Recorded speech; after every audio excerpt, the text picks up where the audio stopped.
આપણે વાત કરી રહ્યા છે સાત્વિક ફરાળી આલુ પરાઠાની, જે તમને ઉપવાસમાં એનર્જી પણ આપશે. નમસ્કાર દર્શક મિત્રો, ખબરશે.com પરથી હું દ્રષ્ટિ આપ સૌનું સ્વાગત કરું છું. હાલમાં જ શ્રાવણ માસ શરૂ છે અને શ્રાવણ માસમાં ઘણા બધા લોકો એકટાણું કરતા હશે, ઉપવાસ કરતા હશે. તો જેઓ ઉપવાસ કરતા હોય ને એકટાણું કરતા હોય તેઓને કંઈક નવું ખાવાની ચોક્કસપણે ઈચ્છા થતી હોય છે. હવે એક જ સાબુદાણાની ખીચડી અને વડા ખાઈને તો નહીં ચાલશે. જો તમે પણ ફરાળ કરી રહ્યા છો તો તમે આ રેસીપીને ટ્રાય કરી શકો. આપણે વાત કરી રહ્યા છે સાત્વિક ફરાળી આલુ પરાઠાની, જે તમને ઉપવાસમાં એનર્જી પણ આપશે. મિત્રો, પવિત્ર શ્રાવણ મહિનામાં ઉપવાસનું વિશેષ મહત્વ છે.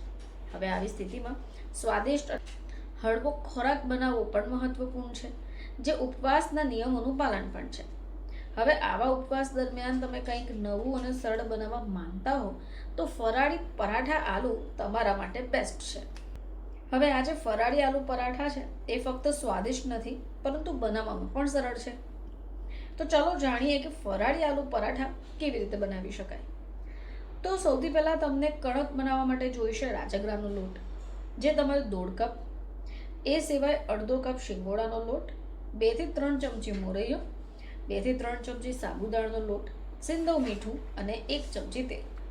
અને સ્ટફિંગ માટે જોઈશે 2 થી 3 બાફેલા બટાકા, 1 ચમચી લીલું મરચું, 2 ચમચી આદું, સિંધવ મીઠું, અડધી ચમચી આમચૂર પાવડર, જીરું પાવડર, લીંબુનો રસ અને કોથમીર. હવે સૌથી પહેલાં એક મિક્સિંગ બાઉલ લઈ લો. એમાં બાફેલા બટાકા છોલો અને એને છીણી કાઢો. જો તમે ઈચ્છો તો એને મેશ કરી શકો. હવે આ જ બટાકામાં બારીક સમારેલા લીલા મરચાં, આદું, સિંધવ મીઠું, આમચૂર પાવડર, જીરું પાવડર, લીંબુનો રસ, બારીક સમારેલા ધાણા ઉમેરો અને સારી રીતે મિક્સ કરો. હવે આપણે જે તૈયાર કર્યું મિશ્રણ છે એના નાના ગોળા બનાવો અને પ્લેટમાં કાઢો. બીજું એક વાસણ લો. એમાં રાજગરો, શિંગોડો અને મોરૈયો અને સાબુદાણાનો લોટ નાખીને એમાં જ સિંધવ મીઠું એડ કરી સારી રીતે મિક્સ કરો. હવે તમારે થોડું પાણી ઉમેરવાનું અને લોટ બાંધવાનો. 10 મિનિટ માટે એને રેસ્ટ આપો અને આ જ લોટમાંથી થોડો લોટ લઈને રોટલી કાઢો. હવે વચ્ચે જેમ આપણે સાદા આલુ પરાઠા બનાવતા હોય તે રીતે સ્ટફિંગ બોલ મૂકો, કિનારીઓ ભેગી કરી બોલ બનાવો અને હળવેથી પરાઠાની જેમ વણી કાઢો. હવે પેનને ગરમ કરવા મૂકો, થોડું તેલ એડ કરો. ગરમ થાય એટલે પરાઠા એની પર નાખો.